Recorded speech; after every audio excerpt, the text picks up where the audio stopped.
So this is the back.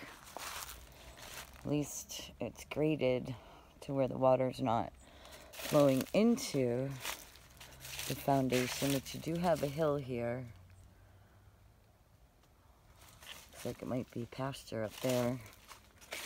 You get no sun in the back. Whenever you see moss like this, it means you don't get any sun on it. It looks like it was peeling and they just painted over it.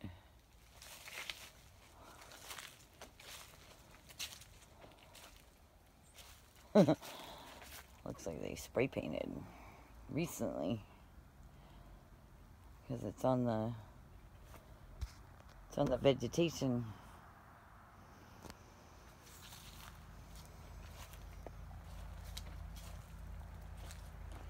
You got old windows. I'm guessing that used to be green, maybe. Mouse nest. I don't know what that is.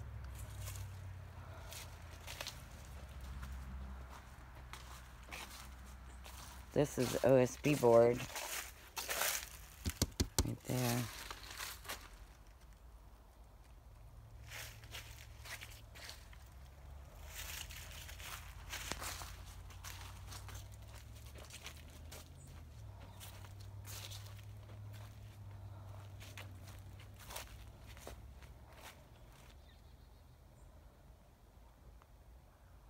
Okay, let's go in.